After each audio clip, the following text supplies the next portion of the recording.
Imagine you're lying in your bed at 3 a.m. It's silent, too silent. Suddenly, you feel it, a cold pressure on your shoulder, like an unseen hand has settled there.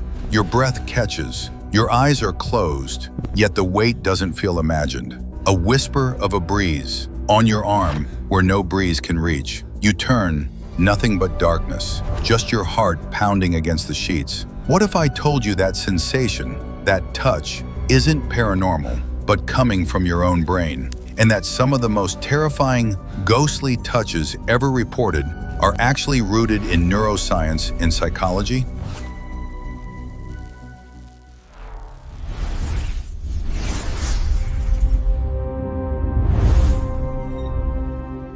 Today we dive into one of the most unsettling sensory mysteries of all, tactile hallucinations, the false perception of touch, pressure, or movement when nothing physical is there. Why does the human mind invent contact with entities that don't exist? Why does the brain break in such a haunting way, creating the sensation of an unseen hand on your skin? This isn't folklore, this is the brain malfunctioning, and we're going into the darkness where touch and terror intersect. The disturbing history of tactile hallucinations.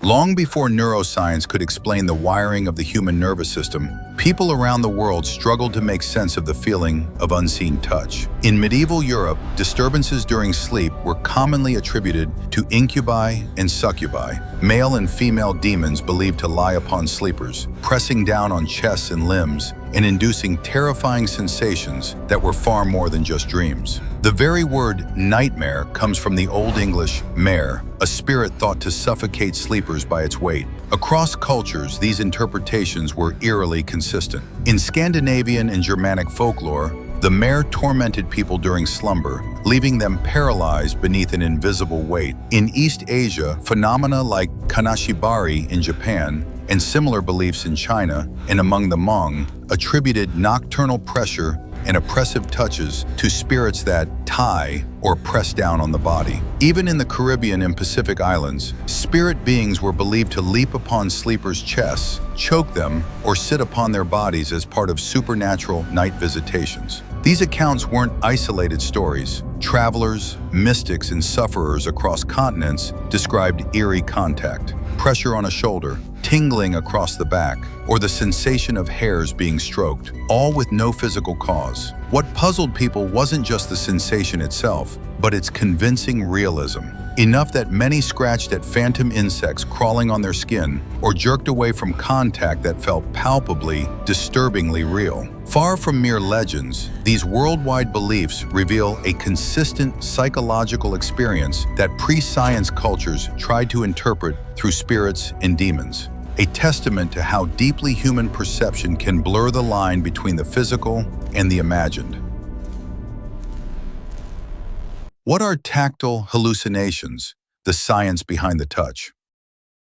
Scientifically, tactile hallucinations are sensations of touch without any actual external stimulus, a phenomenon where the brain creates the experience of being touched, even though nothing physical made contact. These sensations can feel shockingly real, but their source isn't your skin, it's your nervous system. At the core of this experience is the somatosensory system, the network of nerves and brain regions that give you your sense of touch. Normally, when something touches your skin, nerve receptors send electrical signals through the spinal cord and thalamus up to the primary and secondary somatosensory cortices. These brain regions construct a detailed map of what is touching you and where. But sometimes, that harmony between stimulus and perception can fracture. When internal neurons fire spontaneously, or when aberrant electrical activity occurs, the brain can misinterpret those signals as real sensations. In essence, the cortex believes there is contact when there isn't, and that belief is what creates the vivid feeling. This isn't imagination in the fanciful sense,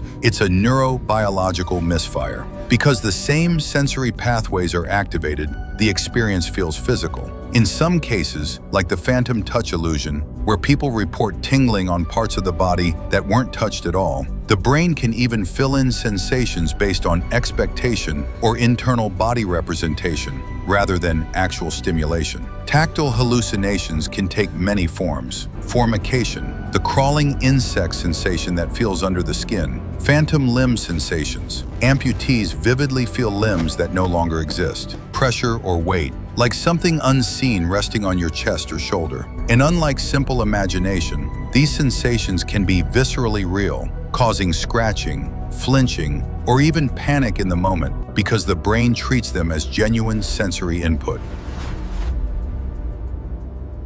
The causes when the brain misfires.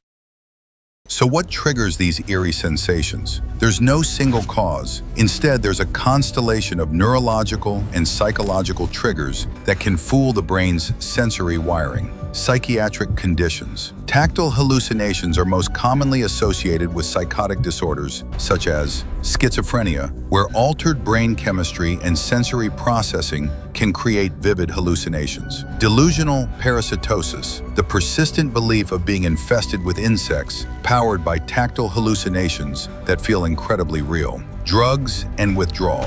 Stimulants like cocaine and methamphetamine can trigger sensations of bugs crawling on your skin, sometimes called cocaine bugs. Alcohol withdrawal, delirium tremens, can also cause tactile sensations. Neurological disorders. Conditions like Parkinson's, Alzheimer's, and Lewy body dementia occasionally produce tactile hallucinations through disrupted sensory integration. Sleep deprivation and sleep paralysis. When the brain is tired and sensory gating collapses, tactile hallucinations can emerge, especially during sleep paralysis episodes where touch, sight, and presence hallucinations blend. Phantom sensations. Even people without mental illness can experience mislocalized touch sensations, like phantom limb sensations or lucky experimental illusions, pointing to the fragility of sensory perception. These conditions all share a common theme. The brain's predictive processing goes awry, constructing sensory input that feels real, even in absence of actual stimuli.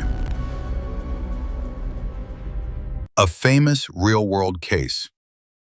In clinical literature, there are documented cases that blur the line between psychological science and the eerie experiences people report. One such case involved a woman diagnosed with schizophrenia who reported being touched by a shadow man multiple times a day, often feeling pressure or contact on her body. After antipsychotic treatment, these sensations gradually disappeared, showing how chemical and neuronal imbalances were masquerading as physical contact from something external. In other cases, people with Parkinson's or Lewy body dementia describe inexplicable tactile sensations, a phantom hand brushing their cheek, or the unmistakable feeling of breath on their neck, that medical evaluation later identifies as neural misfiring rather than paranormal activity. These aren't isolated anecdotes. They're clinical windows into how the brain creates touch out of neural noise.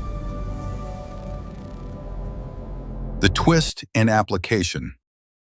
Now here's the twist. You might not have schizophrenia, you might never take drugs that induce hallucinations, but you still experience tactile misperceptions every day. Ever felt your phone vibrate in your pocket, but it wasn't even there? That's called phantom vibration syndrome, a kind of mild tactile hallucination where the brain expects touch and fills in the sensation. Or have you brushed a thought across your arm and felt a light touch that vanishes when you look? Sleep deprivation, anxiety, stress, all of these can briefly blur the line between real touch and brain-generated sensation. This matters because touch is fundamental to our sense of self.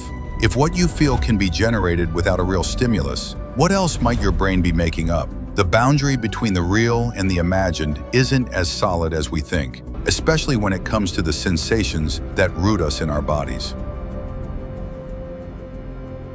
So the next time someone tells you they felt something invisible press against their back, or you wake up convinced a presence brushed your shoulder, remember, it's not always paranormal. Sometimes it's neurobiology whispering over the edges of perception. But this is just the beginning. How does the brain create entire worlds from nothing? Not just touch, but sound, sight, even voices. What happens when the mind invents entire realities? That's exactly what we explore next, in the video about auditory hallucinations and the voices inside the mind.